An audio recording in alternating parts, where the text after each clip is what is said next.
রাম সীতা দুইজন বসে সিংহাসনে রাজ্যাভিষেক করলেন সুগ্রীবী বিভীষণে। সবাই বলছে দেখো রে নয়ন আজকে যুগল মিলন, দেখো রে নয়ন আজকে যুগল মিলন। রামের বামে মা জানকী সেজেছে কেমন,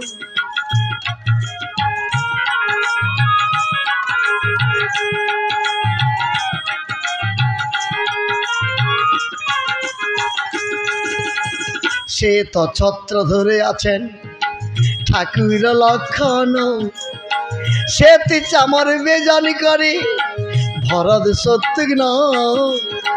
দেখো রে নয়ন যুগল মিলন।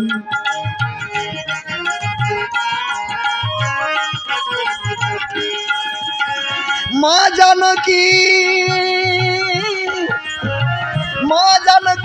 বাম ভাগে পদে হনুমান, সে চামর বেজন করে ভরত শত্রুঘ্ন। দেখো রে নয়ন যুগল মিলন।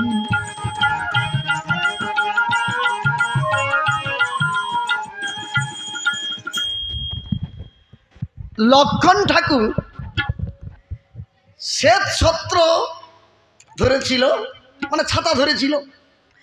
হঠাৎ সেই নীরবের মাঝখানে লক্ষণের হাত থেকে ছাতাটা পড়ে গেল। যেই লক্ষণের হাত থেকে ছত্রটি পড়ে গেল, সঙ্গে সঙ্গে লক্ষণ একটু হেসে উঠল। চমকিত হলেন রঘুবীর রাম। কি এই আনন্দের দিনে আজকে রাজ্যাভিষেক, হাজার হাজার দূর দূরান্ত থেকে কত মানুষ এসেছে, কিন্তু এই উৎসবের মাঝখানে লক্ষণ কানে একটু হেসে উঠল।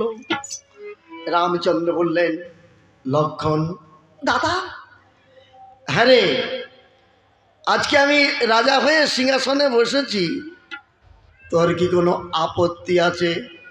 দাদা, আপত্তি থাকবে কেন? তাহলে তুই হাসলি কেন? দাদা, এই হাসার কারণ কি জানেন দাদা? এই হাত থেকে যে ছাতা পড়ে গেল, আমি হেসে উঠলাম, এ আমার একটা জীবনের ইতিহাস। এই ইতিহাসটা যখন মনে জাগ্রত হয় তখন হেসে উঠি। ও তাই ইতিহাসটা কি? দাদা এখন বলবো না, চারিভ্রাতা একত্রিত ভোজনে যখন বসবো তখন আলোচনা করব। ঠিক আছে, ছাতা ধর। ভরত বলল, দাদা আমি একটা কথা বলবো। কি? আপনি সীতামাকে নিয়ে বনবাসে গিয়েছিলেন। হ্যাঁ, এই হাজার হাজার বানর ভল্লুক কোথা থেকে নিয়ে এলেন?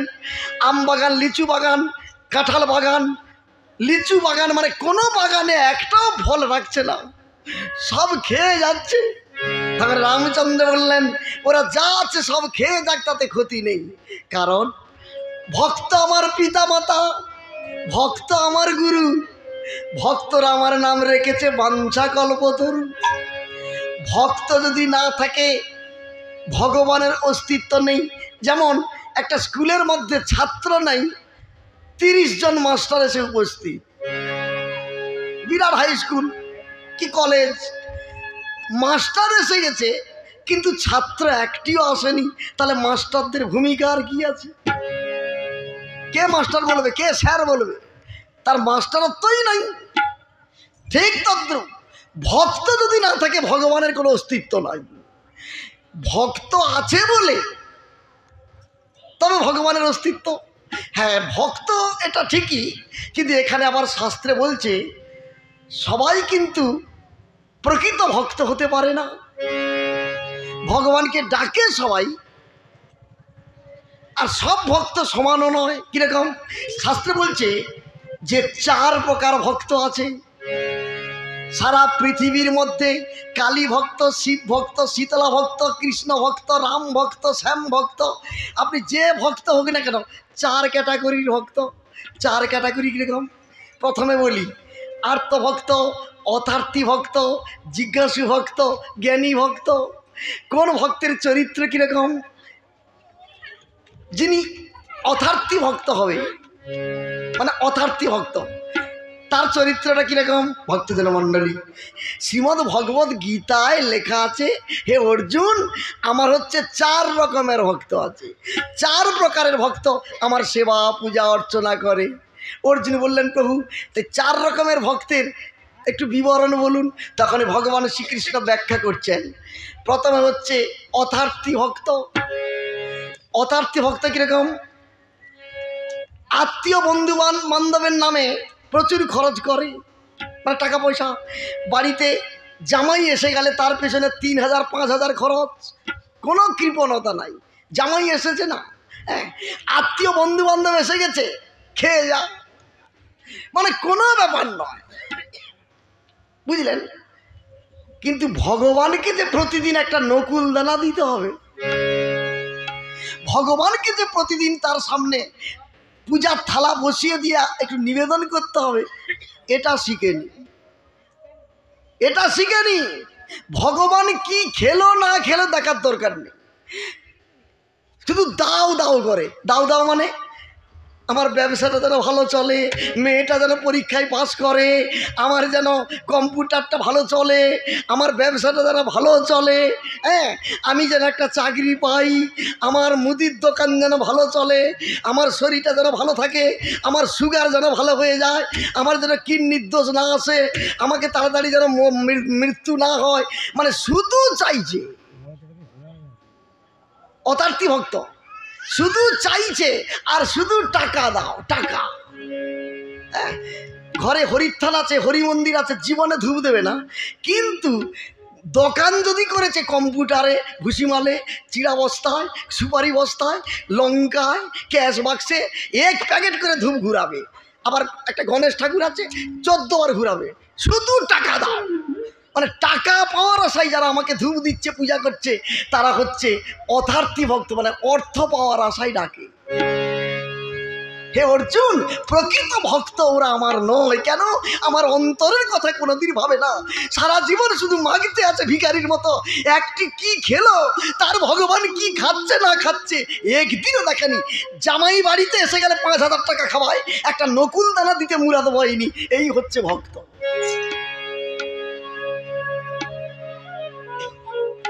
এটা কি ভক্ত? অথার্থী। আবার দ্বিতীয় নম্বরে কে আছে জানেন? সে কে? আর্তভক্ত। অর্জুন বললেন আর্তভক্ত কিরকম? আর্তভক্ত, হ্যাঁ, আর্তভক্তের চরিত্রটা একটু জেনে নিন। সকাল 5:30টায় ঘুম থেকে উঠে এবার সংসারের কাজে লেগে গেল। ডাক্তারি করি, গান বাজনা করি, টোটো চালাই, মজুর খাটি, মাঠে কাজ করি, চাকরি করি। কিসের জন্য? সংসারের জন্য। বেগার খাটা। রাত 10টায় বাড়ি ঢুকলাম, এসে কোনো রকম খেয়ে দে একটু মোবাইল দেখলাম বা টিভি দেখে ঘ ঘ করে ঘুম মারলাম। একবারও যে 2 মিনিট বসে হরে কৃষ্ণ কৃষ্ণ কৃষ্ণ হরে হরে, হরে রাম রাম রাম হরে হরে, ওটা দেখবে নি। খেলা দেখবে আর সিরিয়াল দেখবে। ঠাকুরের কথা বললে তাদের মাথার যন্ত্রণা। কিন্তু ও একটা ভক্ত। তখন অর্জুন বলে, ও তো ডাকেনি, কি ভক্ত? কৃষ্ণ বললেন, ও কখন ডাকে জানো? ওর ফ্যামিলির কেউ যদি হাসপাতালে ভর্তি হয়, ধর একটা কিডনির গন্ডগোল, কি সুগার বেড়ে গেছে, কি অ্যাসিড উঠে গেছে মাথায়, জীবন যায় কি রয়, তখন দেখবেন নার্সিংহোমে একটি রাধাকৃষ্ণ ঠাকুর আছে, সেইখানে বলে, হে গোবিন্দ, হে কৃষ্ণ, হে মায়াপুরের কৃষ্ণ, হে বৃন্দাবনের রাধা গোবিন্দ, হে পুরীর জগন্নাথ দেব, তুমি কৃপা করো, হে মা কালীঘাটের মা কালী, মা গো কৃপা। তখন কৃষ্ণ বলছে চিৎকার করতে, যেখানে জানো ওর ফ্যামিলি বাঁচে যেন। কোনোদিন আমাকে পাওয়ার জন্য ও কাঁদে না, কোনোদিন কাঁদে না। ওর ছেলে যদি জলে পড়ে যায় ঘটি ঘটি কাঁদে, কৃষ্ণ বলে 1 ফোঁটা কাঁদতে শিখেনি। এই হচ্ছে আর্তভক্ত। তৃতীয় নম্বরে যিনি আছেন তিনি হলেন জিজ্ঞাসু ভক্ত। রামায়ণ প্রচুর কীর্তন শোনার পর তখন তার জ্ঞান এসে গেছে, কি ছেলেও আমার নয়, বৌমাও আমার নয়, নাতি নাতনিও আমার নয়, পৃথিবীতে আমার বলতে কেউ নেই, একমাত্র গোবিন্দ আমার। দেখুন 50-এর পর যখন বৌমা ভাত দিচ্ছে না, ছেলে মুখের উপর কথা বলতেছে, নাতি নাতনি বুড়া বুড়া বলতেছে, তখন সে কৃষ্ণর দিকে এগোচ্ছে সাধুগুরু বৈষ্ণবের সঙ্গ করে। আস্তে আস্তে করে জিজ্ঞাসা করতে করতে গোবিন্দের দিকে যাচ্ছে। অর্জুনকে বললেন কৃষ্ণ, এ ভক্তটি মোটামুটি খারাপ নয়, কেন? ও আমার পথ পেয়ে গেছে। এত সহজ জিনিস নয় বাবা। কোটি কোটি মানুষ কীর্তন রামায়ণ শুনতে পারে, পদ আপনারা সবাই পেয়ে যাবেন না? আমি পেয়ে যাব? স্বীকৃতি দরকার, ভগবানকে পাওয়ার, ভগবানকে যাওয়া, ভগবানের কাছে পৌঁছানোর স্বীকৃতি। পুণ্য থাকলেও হবে না। আপনি যদি পুণ্য করেন, অন্নদান, বস্ত্রদান, গোদান, সোনাদান, টাকা দান, দানের বিফল হবে না। আপনি স্বর্গের রাজ সুখ পাবেন, ভালো মন্দ খেতে পাবেন, স্বর্গে গিয়ে আনন্দে ফুর্তি করতে পারবেন, কিন্তু কৃষ্ণের পর্যন্ত কাজ পর্যন্ত পৌঁছাতে পারবেন না। কৃষ্ণের কাছে যেতে পারবেন না। আপনি শিব ঠাকুরের কাছে পৌঁছাবেন, শীতলা মার কাছে পৌঁছাবেন, ইন্দ্রের কাছে পৌঁছাবেন, ব্রহ্মার কাছে পৌঁছাবেন, গণেশের কাছে পৌঁছাবেন, পুণ্য করেছেন। কিন্তু কৃষ্ণ সে যে গোলকপতি, সেখান থেকে যেতে হলে এখান থেকে লাইন ধরতে হবে। ভক্তজন মণ্ডলী, আমি নবদ্বীপে সেবারে গিয়েছিলাম। আমরা ঘুমিয়ে পড়ে আছি, বুঝলেন? রাত 3টায় উঠে বৈষ্ণব ঠাকুর দেখলাম, রাত 3টায় উঠে সেই পৌষ মাসের শীতে থরথর করছে, কেউ একটু গরম জল করেও দেয় না, বুঝলেন? সেই ঠান্ডা জলে স্নান করে আগলা গায়ে, তারপর একটা উন্না গায়ে নিয়ে আরতি করতেছে 3:30 4টার সময়। বলুন তো, এত রাত্রে উঠে শীতের দিনে স্নান করে রাত্রে যে ভগবানকে আরতি দেখাচ্ছে, ওরা ফ্যাসিলিটি পাবে নাকি আমি পাবো? হ্যাঁ, আমি পাবো? তারা দুবেলা গোবিন্দকে ভোগ দিচ্ছে, সকালেও ভোগ দিচ্ছে, দুপুরেও ভোগ দিচ্ছে, রাত্রেও ভোগ দিচ্ছে, ভগবানকে 3 বার খাওয়াচ্ছে। বলুন তো, ভগবান কি পালায়? যাবে না। আর আপনাদের আমাদের এত অসুখ বেসুখ ব্যারাম কেন? এত স্ট্রোক, এত যন্ত্রণা কেন? ভগবান থাকলে তো হতো না। ভগবানকে তো আমরা কেউ খেতে দিইনি, সেই জন্য তো আমাদের এই দুর্গতি। আবার অনেক ঘরে নকুলদানা দেয়, নকুলদানা দিয়ে কৃষ্ণ খাবে খাক, আমাদের দরকার নেই। সে প্রসাদটুকু নিজেরা খায় না, আর যত পিঁপড়ার দল সব মুখে করে নিয়ে ঘরে ছড়ায়, আর সেইগুলোর পর আমরা পা দিয়ে দিয়ে চলে যাচ্ছি। কত মহাপাপ করতেছি দেখুন। কেন তুমি প্রসাদ দিয়েছো, প্রসাদটা ছেলে মেয়েকে দিয়ে নিজে একটু মুখে দিতে পারো না? ঠাকুরের কাছে কেউ ফেলে রাখে বাবা প্রসাদ? হ্যাঁ, এগুলো অপরাধ। এই জন্য সাধু সঙ্গ করতে হয়, গুরু আশ্রয় করতে হয়, এই জন্য ভক্ত আশ্রয় করতে হয়। একটু বুঝতে হলে ওই রাত জেগে শুধু রামায়ণ কীর্তন শুনলে চলবে না, ভালো লোকের কাছে একটু ভালো কথা শুনতে হয়, একটু বুঝতে হয় যে জীবনের চলার পথে কত ভুল করে যাচ্ছি। সবাই বলুন নিতাই গৌর প্রেমানন্দ। মুনি জন মনোহরা মূরতি সুন্দর, রঘুবর বর রূপধারী। মুনি জন মনোহরা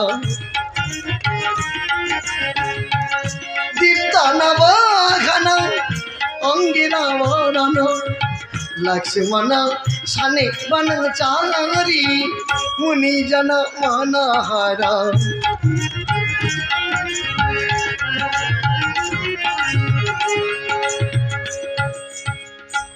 তাই রামচন্দ্র বললেন, সীতাকে হরণ করেছিল লঙ্কেশ্বর রাবণ, সেই সীতাকে আমি একা উদ্ধার করতে পারতাম না, এই ভক্তরা ছিল বলে উদ্ধার হয়েছে। আর এই ভক্ত কোন ভক্ত? 3 ভক্ত হয়ে গেছে। রামচন্দ্র বললেন, এরা হচ্ছে জ্ঞানী ভক্ত, যাদের জ্ঞান আছে, ভক্তি আছে, তারাই হচ্ছে আমার শ্রেষ্ঠ ভক্ত। ভগবানকে সেবা না দিয়ে দেয় না, তাই আমার সেবায় ওরা জীবন উৎসর্গ করেছে। তখন করজোড় করিয়া কহে কইকেয়ী নন্দন, এত ভক্তের মধ্যে দাদা শ্রেষ্ঠ কোনজন? মানে আপনার এত ভক্ত এসেছে, সবাই ভক্ত, ভক্ত ছোট বড় নাই, তবু এর মধ্যে একটু বিচার করছি দাদা, এর মধ্যে আপনার বড় ভক্ত মানে শ্রেষ্ঠ ভক্তটিকে? তখন রামচন্দ্র বললেন, ভগবান শ্রীরামচন্দ্র কহিছে তখন, এত ভক্তের মধ্যে শ্রেষ্ঠ হচ্ছে বালির নন্দন। মানে কিষ্কিন্ধার রাজা বালি, তার পুত্র অঙ্গদ। কারণ অঙ্গদের পিতাকে আমি বধ করেছি, মানে ওর পিতা কিন্তু আমার কোনো অপরাধ করে না, ওর কাকার সঙ্গে আমি বন্ধুত্ব পাতিয়ে ওর বাবাকে আমি মেরে ফেলেছি। আচ্ছা ভরত, তুই বলতো, ওর বাবা আমার কোনো অন্যায় করেনি, আমার কোনো ক্ষতি করে না, কিন্তু বিনা অপরাধে আমি ওকে বিনাশ করেছি, মানে ওর বাবাকে। তাহলে ওর পিতাকে যদি আমি হত্যা করে থাকি, তাহলে তার একমাত্র পুত্র অঙ্গদ, যে সাগর বাঁধায় লক্ষ লক্ষ বনের ভল্লুক এনে সহযোগিতা করেছে, লঙ্কা যদি না যেতাম তো রাবণবধ হতোই না। তা লঙ্কা যাওয়ার মূল পান্ডা হচ্ছে ওই অঙ্গদ। ও তো দেশ বিদেশে গিয়ে সব বানরকে এনেছে, তারা তো সাগর বেঁধেছে। তাই অঙ্গদ শ্রেষ্ঠ ভক্ত না হলে কেউ এরকম সেবা করে? তার পিতার শত্রু আমি, আমার বিরুদ্ধে অস্ত্র ধারণ না করে আমার চরণে শরণাগত হয়ে আমাকে ভালোবেসে, দেখুন রামচন্দ্র বলছে আমাকে ভালোবেসে আমার কাজে নিযুক্ত। ভক্তজন মণ্ডলী, সেদিন আমাকে একজন প্রশ্ন করছে, সাউড়া ভুলিতে গান করতে গেছিলাম, যে প্রাণকৃষ্ণ বাবু আপনি অনেক কিছু বলেন, একটা জিনিস কি বলতে কি বাবা, কি কথা, মানে কথা বলতে পৃথিবীতে যত মানুষ আছে কীট পতঙ্গ, হ্যাঁ সবার মধ্যে তো ভগবানের সত্তা আছে, হ্যাঁ আছে। তা সবার মধ্যে যদি ভগবানের সত্তা আছে, তাহলে সব মানুষের মধ্যেও ভগবানের সত্তা আছে। আমি বললাম সত্তা না থাকলে সে কথা বলবে কি করে? আছে বলে তো মানুষ কথা বলে না। তাই যদি হয় ভগবানের বিচারটা দুরকম কেন? আমি বললাম আচ্ছা বাবা, ভগবান দোষটা কি করলো? না না হয়েছে বলতে, ভগবানের শক্তি সবার মধ্যে আছে, হ্যাঁ, তা সবার মধ্যে যদি ভগবানের শক্তি, ভগবান সবাইকে তো সমান চোখে দেখবে, হ্যাঁ, কিন্তু একজনকে 20 তলা বিল্ডিংয়ের উপরে রেখেছে, সে এসি ঘরে ঘুমায়, আর একজনকে হোগলা ঘেরা ফুটপাতে বাস রোডের কাছে খাস জায়গা, আবার একজনকে 5 স্টার হোটেলে তুলে নিয়ে গিয়ে প্রতিদিন 1000-2000 টাকা বিল করতে, আর একজন আলু ভাতে খুদ সিদ্ধ তার জুটছে না, সারাদিন খেতে পাইনি। দেখুন একজনকে প্লেনে করে চড়াচ্ছে, আর একজনকে হাসপাতালে শুয়ে রেখে দিয়েছে, একজনকে মদ খাইয়ে তাকে রাস্তায় লর্দমার কাছে শুয়ে রেখেছে। কাকে কোটিপতি করাচ্ছে, আবার কাকে ভিখারি করাচ্ছে। ভগবানের বিচারটা এরকম কেন বলুন তো? এর উত্তরটা আপনি দিতে পারবেন? ভক্তজন মণ্ডলী, আমি সাউড়াফুলি স্টেশনে দাঁড়িয়ে উত্তর দিয়েছিলাম, উত্তরটা কি আপনারা কেউ শুনবেন? শুনবেন? এই প্রশ্ন তো সবার নাকি? ও বাচ্চাটা শুধু করেনি, আপনাদেরও এই প্রশ্ন। সত্যি তো ভগবান একজনকে কোটিপতি করায়, একজনকে ভিখারি করায় কেন? হ্যাঁ, কাকে হেলিকপ্টারে করে নিয়ে যাচ্ছে, আবার কাকে দেখো লর্দমার কাছে ফেলে রেখে দিয়েছে, কাকে এসি ঘরে রেখে দিয়েছে, আবার কাকে হাসপাতালে নাকে নল ঢুকিয়ে হাসপাতালে বেড নাই, মাটিতে পড়ে আছে, মেঝের উপর পড়ে আছে। কিরকম ভগবানের বিচার? তখন ভগবান শ্রীকৃষ্ণ নারদকে এই উত্তরটা দিয়েছিলেন। নারদ বলছে আচ্ছা প্রভু, তুমি যদি সবার মধ্যে আছো, তোমার বিচারটা এরকম কেন? তখন ভগবান শ্রীকৃষ্ণ বললেন, পৃথিবীতে যত মানুষ আছে নারদ, সবার সঙ্গে আমার একটা সম্পর্ক আছে, কিন্তু আমার কাছে সম্পর্ক বড় নয়। তাহলে বড় কি? কৃষ্ণ বলেছিলেন আমার কাছে ভালোবাসাটাই বড়। কি দারুণ কথা বললেন! সম্পর্ক আলাদা, ভালোবাসা আলাদা। প্রমাণ মহাভারত থেকে একটা প্রমাণ দিচ্ছি। দুর্যোধন, মহামারী দুর্যোধনের কন্যার নাম লক্ষণা, আর ভগবান শ্রীকৃষ্ণের পুত্রের নাম হচ্ছে সাম্য। সাম্যের সঙ্গে যখন লক্ষণার বিয়ে হয়ে গেল, তখন আর বলরাম তো রেগে গেছে, তখন কৃষ্ণই বলেছিল দাদা আপনি শান্ত হয়ে যাও, তাদের যদি ভালোবাসা হয়ে বিয়ে হয়ে যায় আমি কি করতে পারি? তখন বলরাম বলেছিলেন আমরা যদু বংশ, আর ওরা হচ্ছে কুরু বংশ, ওদের মেয়ের সঙ্গে, ওদের মেয়ে আমাদের ঘরে বৌমা হয়ে আসতে পারে না। তখন কৃষ্ণই বলেছিলেন দাদা যাহার হয়ে গেছে এখানে গন্ডগোল পাকিয়ে লাভ নেই। দুর্যোধনের মেয়ের সঙ্গে কৃষ্ণের ছেলের বিয়ে হলো। এইবার ভক্তমণ্ডলী আপনাদেরকে প্রশ্ন করব, দুর্যোধন আর কৃষ্ণ এদের সম্পর্কটা কি হলো? বেই বেই হবে, তার ছেলে তার মেয়ে আমার ছেলে, বেই। আচ্ছা বলুন তো, এরা যদি বেই হলো তার আত্মীয় হয়ে গেল। কিন্তু আত্মীয় হলো বটে, কিন্তু যখন কুরুক্ষেত্রে যুদ্ধ হয়েছিল আপনারা বলুন তো, ভগবান শ্রীকৃষ্ণ অর্জুনের দলে ছিল না দুর্যোধনের দলে ছিল?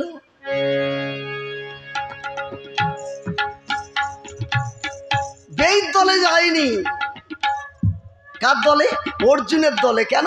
নারদকে ভগবান বলেছিলেন ওর সঙ্গে আমার সম্পর্ক থাকতে পারে, কিন্তু ওটা আমি বড় করে দেখিনি। এরা 5 ভাই আমাকে ভালোবাসে, যেখানে ভালোবাসা আছে সেখানে আমি বিকিয়ে যাই। সেজন্য ভগবান কৃষ্ণ হচ্ছে ভিখারি। কিসের? ভালোবাসার ভিখারি, ভালোবাসার কাঙাল। তাই এখানে যারা রামায়ণ শুনছেন, যারা রামায়ণ গাইছে, সবার কাছে সবাই আলোচনা করব, কৃষ্ণকে যদি পেতে হয়, রামকে যদি বাড়িতে চিরস্থায়ী রাখতে হয়, দয়া করে একটু ভালোবাসবেন। তাকে ভালো না বাসলে সে আসবেই না। ওই কাকে হাসপাতালে শোয়াবে আর কাকে এরোপ্লেনে উড়াবে, হ্যাঁ, তার এরকম তিড়িং তিড়িং খেলা চলবে। আর আপনি যদি ভালোবেসে থাকেন তার কাজটা সমানভাবে হয়ে যাবে। ভক্তজন মণ্ডলী, আজ পর্যন্ত পৃথিবীর মাটিতে কৃষ্ণকে ভগবান বলে অস্বীকার করে কোন মানুষটা বেঁচেছে বলুন তো? মথুরার কংস বেঁচেছে, মরেছে। আর দুর্যোধন সেও মরেছে। হিরণ্যকশিপুর, হিরণ্যাক্ষ, কুম্ভকর্ণ, মহিষাসুর, জম্বাসুর, কার্তবীর্যার্জুন, কেউ বাঁচেনি বাবা, ও সব শেষ। কেন? সম্পর্ক কৃষ্ণের সঙ্গে তাদেরও ছিল, কিন্তু কৃষ্ণ দেখলে এরা ভালোবাসেনি যখন সম্ভব। তাই আপনার ঘরে আমার ঘরে 35, 40, 45 হয়ে যাচ্ছে, সব স্টক হয়ে রাস্তায় শুয়ে যাচ্ছে। কেন? কৃষ্ণ বলছে সম্ভব। কেন? আমাকে ভালোবাসার সময় নাই। তা তোদেরকে কেন বাঁচাবো? সবাই বলুন নিতাই গৌর প্রেমানন্দ।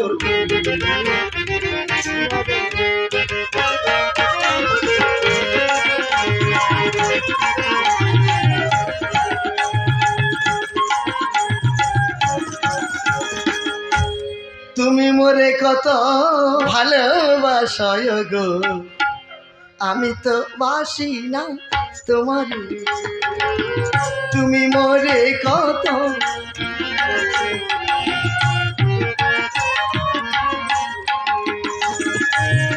আমি না ডাকিলে এসো এসো বলে, আমি না ডাকিলে এসো এসো বলে, তুমি তো ডাকিছ সাদরে।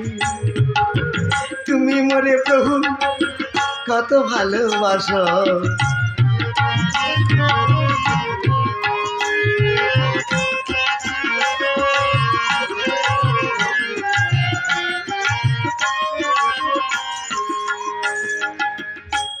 যত বানর ভল্লুক আছে শ্রেষ্ঠ হচ্ছে বালির পুত্র অঙ্গদ।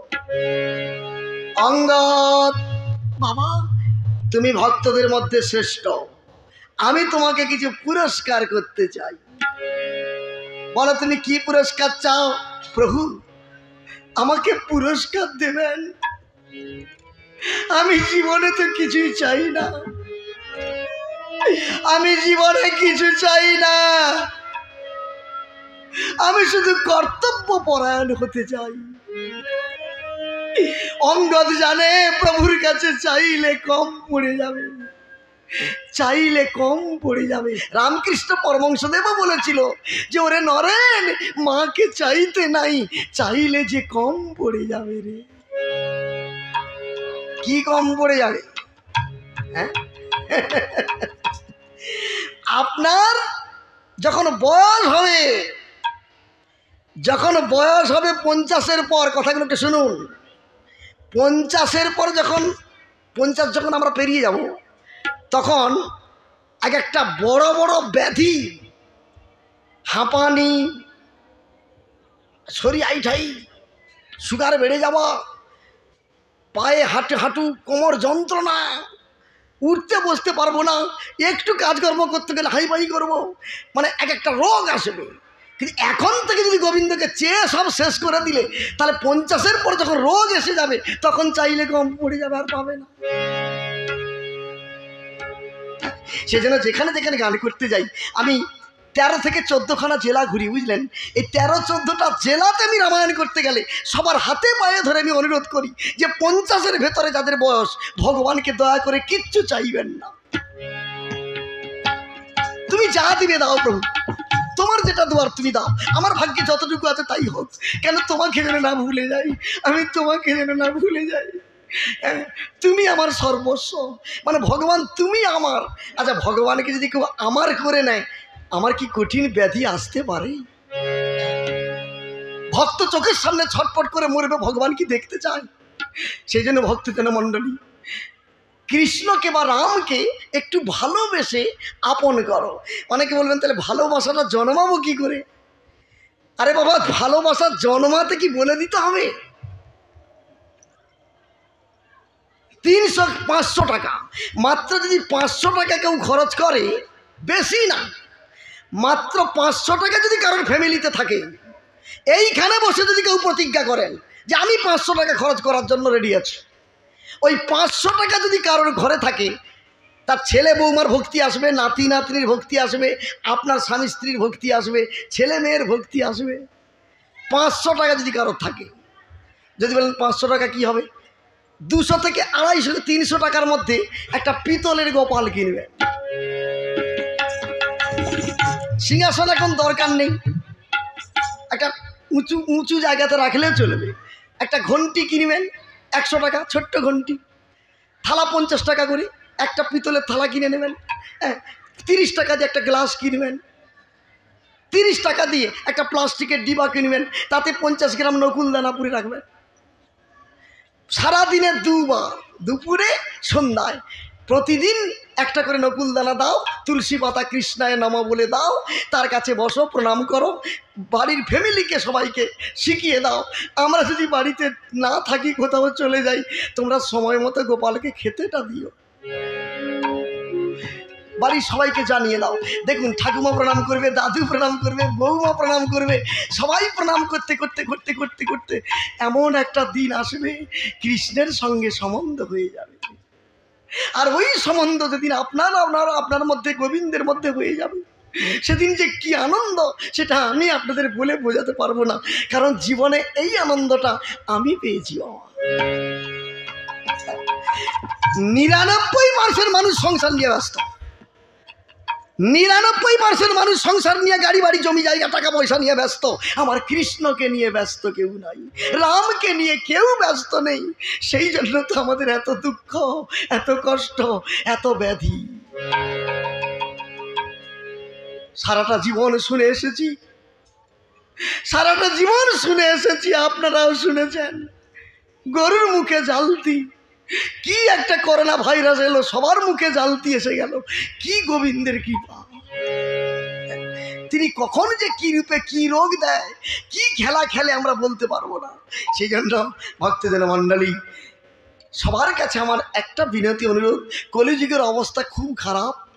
হরিনাম কীর্তনে ভক্ত আসছে না, প্রসাদ হলে তবু একটু আসে, প্রসাদ যদি না থাকে ওই 20, 50, 100। কিন্তু রামায়ণ কীর্তন বাদ দিয়ে যদি অন্য কিছু আসে, কলকাতা থেকে 4-5টা গাড়ি, ওরে বাপ রে বাপ, পুকুর ডোবা, পুকুরেও লোক দাঁড়িয়ে দাঁড়িয়ে দেখে। কেন? মানুষের মনোবৃত্তি পরিবর্তন। কিন্তু এই মনোবৃত্তি যতক্ষণ আপনার সঠিক না হচ্ছে, গোবিন্দের কৃপা আপনি পাবেন না। তাই রামচন্দ্র বললেন, বলো অঙ্গদ তুমি কি চাও? অঙ্গদ বলে, প্রভু গো, প্রভু আমাকে পুরস্কার দেবেন তো দিন। কি? সূর্যের রথে আগে যাহার গমন, তাহার পুত্রের প্রভু হবে যেই জন। তার দুটি চরণ আমি হৃদয়েতে ধরি, এই পুরস্কার ছাড়া কিছু নাই চাই হরি। তখন রামচন্দ্র বিচার করলেন, সূর্যের রথে আগে যাহারই গমন, মানে পবনের গমন, তার পুত্রের প্রভু হবে যেই জন। পবনের পুত্র হনুমান, হনুমানের প্রভুর চরণ। তার মানে রামচন্দ্র বুঝে নিল, ও বেটা আমার চরণ চাই। তাহলে ভক্তজন মণ্ডলী যারা রামায়ণ শুনছেন, অঙ্গদ আজকে কতখানি ভুল করলো বুঝতে পেরেছেন? এই মুহূর্তে রামচন্দ্র সিংহাসনে বসেছেন, উনি রাজা মহারাজ। তা মহারাজ নিজে মুখে বলছে যে তুমি অনেক কষ্ট করেছো, তুমি আমার ভক্ত, তুমি আমার কাছে পুরস্কার চাও, যা চাইবে তাই পাবে। তাহলে যা চাইবে তাই পাবে এই কথাটার মানে কি বাবা? হ্যাঁ, আচ্ছা এই মুহূর্তে আমি 1 লাখ টাকা হাতে নিয়ে যদি স্টেজে দাঁড়িয়ে বলি, এই মুহূর্তে বলুন 20-25 হাজার টাকা কে নেবেন? হাত তুলুন। আচ্ছা বলুন তো কটা হাত উঠবে? 20-25 হাজার টাকা যে আগে হাত তুলবে সে পাবে। তাহলে 20-50টা হাত উঠবে কি? তাহলে অঙ্গদকে রামচন্দ্র বললেন যে আমি রাজা, তোমাকে পুরস্কার করব, কি পুরস্কার চাও তুমি বলো। তাহলে অঙ্গদ কিছু চাইতে পারতো, টাকা পয়সা জমি জায়গা কি, কিন্তু বেটা ছেলে ওগুলো চাইনি। কি চাইলো? বলে প্রভুর তোমার চরণ চাই, মানে চরণ চাই। অঙ্গদ সেটাই বুঝে নিয়েছে, প্রভুর চরণ যদি পেয়ে যাই আমি প্রভুকে তো পেয়ে যাব, চিন্তা নাই। তখন রামচন্দ্র বললেন পাবে তুমি অন্তিমে, এখন তুমি কি চাও? বলে প্রভু এখন যদি দিতে হয় আপনি যা দেবেন তাই।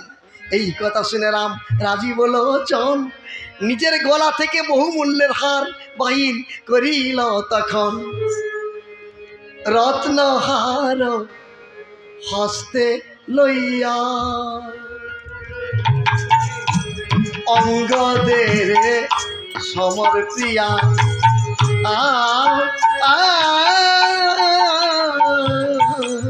রত্নহার হস্তে লইয়া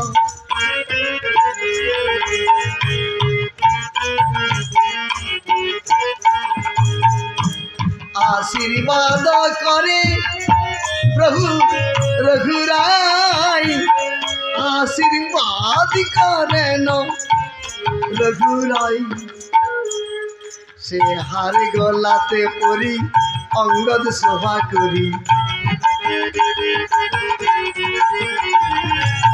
প্রাসাদে বসিল তখন, হায় রে প্রাসাদে বসিল তখন, রাম জয় শব্দ করে যত বানরগণ, প্রেমানন্দে বলে সীতা রাম। আনন্দ সব নেচে উঠল। অঙ্গদকে যেই হার দিয়েছে, অঙ্গদের কাকা সুগ্রীব রাজা, সে মনের দুঃখে মনে মনে ভাবছে হায় রে পোড়া কপালের ভাগ্য, আমরা কাকা ভাইপো এক জায়গায় বসে আছি দুইজন, মিতা রামচন্দ্র আমার ভাইপোকে সম্মান দিল, হার পরালো, আমাকে কিছু একটা দিল না, আমার মান সম্মানটা কি হলো? এখন ভগবান শ্রীরামচন্দ্র অন্তর্যামী, তার অন্তরের কথা জানতে পেরে রাম রাজি বলোচন, আর একটি হার বাহির করিল তখন, আর একটি হার বার করে তার কাকার গলায় পরিয়ে দিল। যেই তার কাকার গলাতে পরিয়ে দিয়েছে, হাজার হাজার বানর ভল্লুকগণ বলে উঠল না না না না, এখানে আমরা কেউ থাকবো না। লঙ্কার যখন সাগর বাঁধা হয়েছিল, আমরা গাছ পাথর পর্বতের খণ্ড বহন করেছিলাম, আমরা রাজপ্রাসাদে আমরা কিছু সম্মান পেলাম না, প্রভুর কৃপা পেলাম না, আর ওরা কাকা ভাই হার পেয়ে গেল। অঙ্গদ পেয়েছিল, কিন্তু সুগ্রীব রাজাকে দেওয়ার কি যুক্তি? আমরা এখানে কেউ থাকবো না। রামচন্দ্র বললেন রাগ করো না, রাগ করো না, বসো, তোমাদেরও ব্যবস্থা হচ্ছে। ভরত দাদা, আমার ভাণ্ডারে স্বর্ণ অলঙ্কার যত আছে নিয়ে এসে সবাইকে দান করো, সবাই যেন খুশি মনে এখান থেকে যায়, কারোর মনে দুঃখ দিও না, কারণ ভক্তের মনে দুঃখ দিতে নাই। ভক্ত যদি কষ্ট পায়, এই যে আমাদের বাড়িতে আপনাদের বাড়িতে দেখবেন হরে কৃষ্ণ বলে অনেকে হাত পাতে, প্রভুর সেবার জন্য হোক বা তাদের নিজেদের পেট চালাবার জন্যই হোক বা গোবিন্দের সেবা দেওয়ার জন্য হোক, 2 টাকা 5 টাকা আপনার কাছে ধরুন অতিথির মতো ভিখারির মতো চাইছে, আর আপনি কি করলেন? বেরাও, দূর হও, খাটতে পারো না, ভিক্ষা, তোমার বাবা কি এখানে চাল টাকা রেখে গেছে, বেরাও। এই যে অপমান। আরে বাবা, তুমি না দেবে ভদ্রভাবে ব্যবহার করো না, যে আমার বাড়িতে কিছু নেই, তোমাকে আমার পছন্দ হচ্ছে না, তোমাকে আমি দেবো না।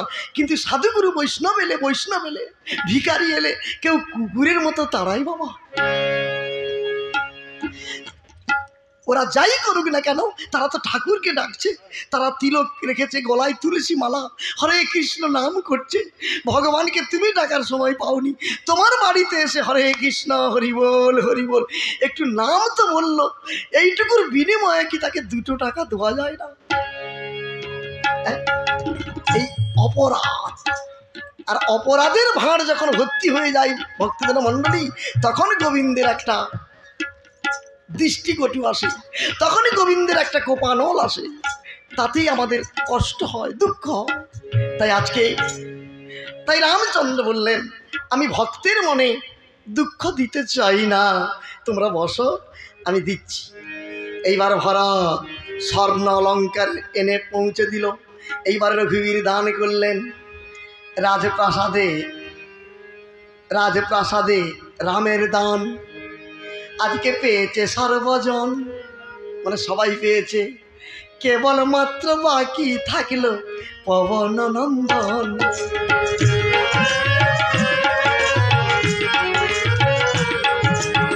কেবলমাত্র বাকি থাকলো পবন নন্দন।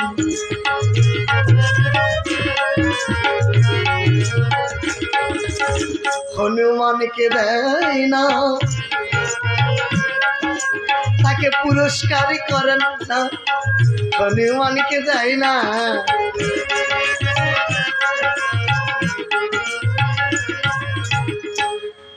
হনুমানকে দেয় না কেন?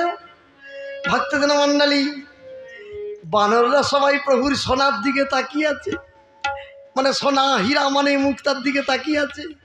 আর হনুমান সে সোনা হীরে মণি মুক্তা ওদিকে তাকায় না, সে শুধু সীতারামের চরণ তলে বসে আছে। রাম সীতার চরণ তলে বসে বসে হনুমান সে শুধু তার নয়নকে বলছে, আমি পূর্বজন্মে সৌভাগ্যবান,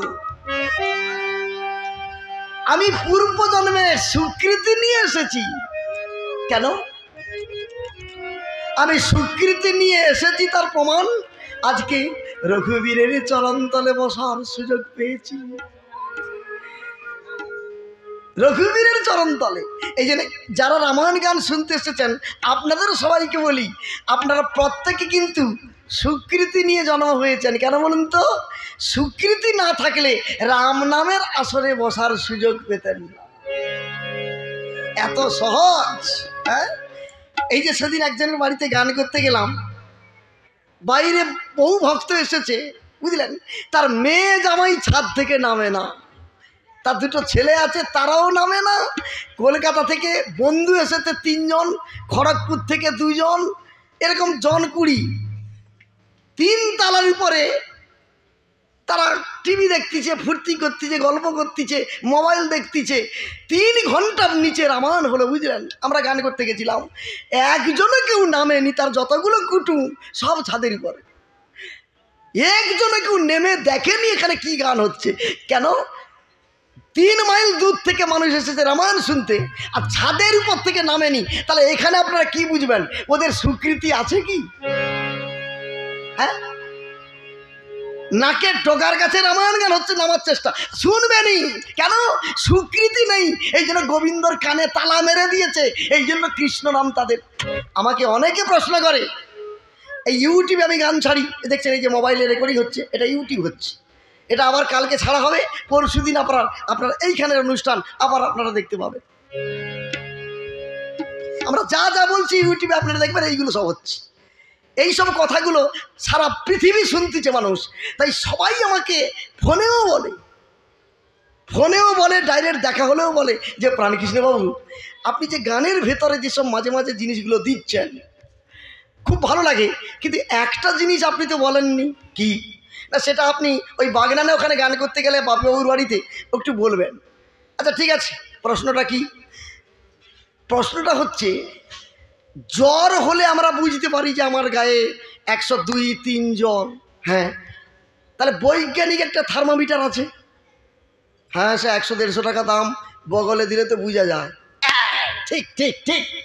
তাহলে বগলে দিয়ে থার্মোমিটার দিয়ে বোঝা যায় শরীরে জ্বর কতটা, হ্যাঁ।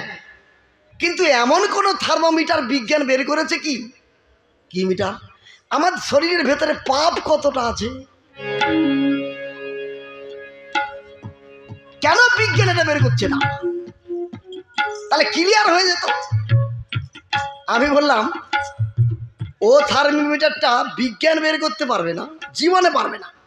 কার ভেতরে কতটা পাপ আছে কি মিটার মাপবে?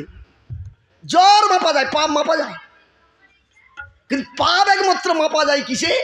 আধ্যাত্মিক মিটারে। বলো প্রাণকৃষ্ণ বাবু, আধ্যাত্মিক মিটার সেটা আবার কিরকম? আধ্যাত্মিক মিটার বলছে মন। এই কথাগুলো একটু মনে রাখবেন। আমাদের মন হচ্ছে আধ্যাত্মিক মিটার।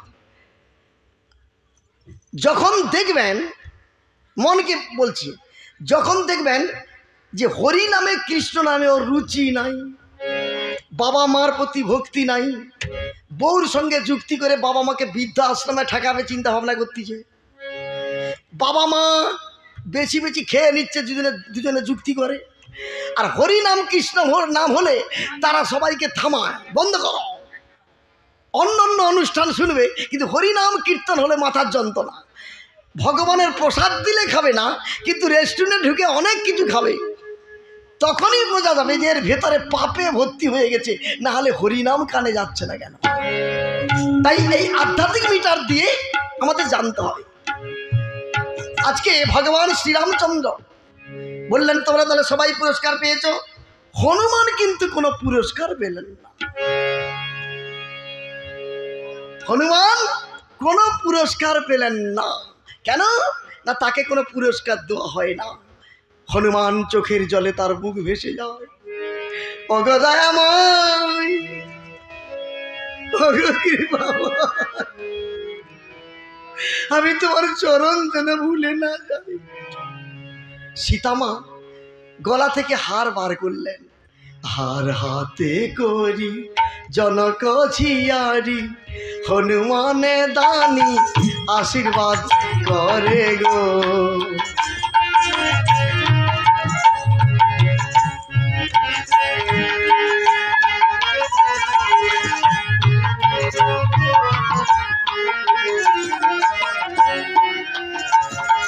বলে আশীর্বাদ করি পবন নন্দন, আশীর্বাদ করি পবন নন্দন, তুমি রাম নামে হইও অধিকারী।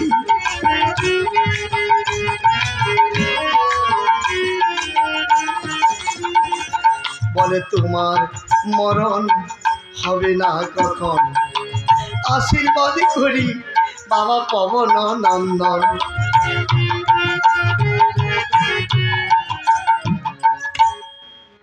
এইবার হনুমান যেই সীতামায়ের হার পেয়েছে, হাসিতে হাসিতে হনু হারে লইল হাতে, ছিন্ন ভিন্ন করে হনুমান চিবাইয়া দাঁতে। হারটি মুখের মধ্যে ঢেকিয়ে মরমর কর শব্দে পুঁতিগুলোকে রাজপ্রসাদ মেজের উপর ফেলে দিচ্ছে। তখন লক্ষ্মণ বললেন, দাদা আপনি চেয়ে আছেন না চোখ বন্ধ করে আছেন কেন? আপনি দেখতে পাচ্ছেন না হনুমান কি করছে?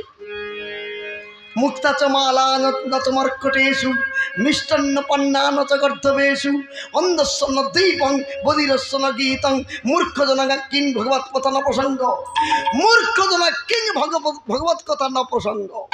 হনুমান হচ্ছে অন্ধ, হনুমান মর্কট, হনুমান বোবা, হনুমান কালা, হনুমান মূর্খ। তাই সীতামার হাতটিকে ফেলে দিল, ছিঁড়ে দিল। রামচন্দ্র বললেন, লক্ষণ তাহলে হনুমানকে প্রশ্ন কর। লক্ষণ বলে, হনুমান তুমি সীতামাকে অপমান করলে কেন? কর জড়ি করিয়া কহে পাবন নন্দন, আমি বহুমূল্যের হার ভেবে করেছি গ্রহণ। হার হাতে করি কাকা, আমি বিচার করি পরে, রামের নাম নেই গো কাকা হারে রবে তরে।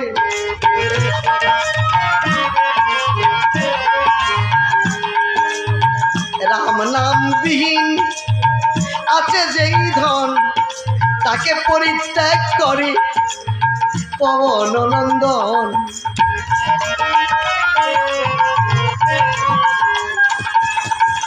যে বস্তুতে রাম নাম নেই তাকে আমি পরিত্যাগ করি।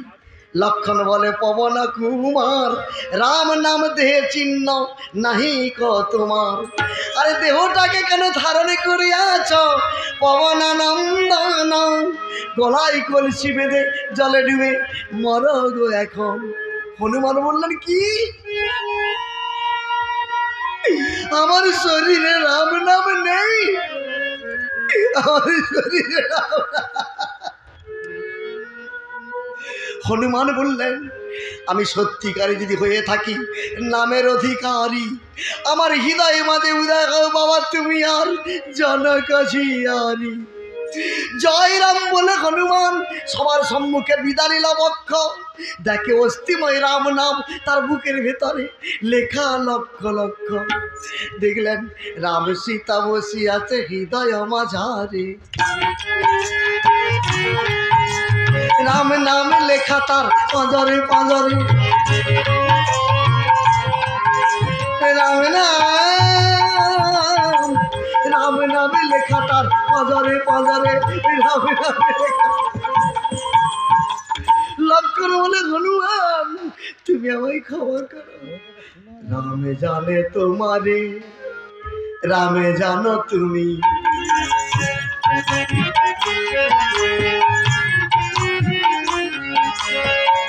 তোমাদের মহিমা কি জানিব আমি, তোমাদের মহিমা কি জানিব আমি। জয়রাম বলে কোন পবনানন্দ সঙ্গে সঙ্গে অজ্ঞান হইল। তখন মহামুনি বশিষ্ঠ দেব এসে জল ছড়িয়ে হনুমানকে চেতন ফিরালেন।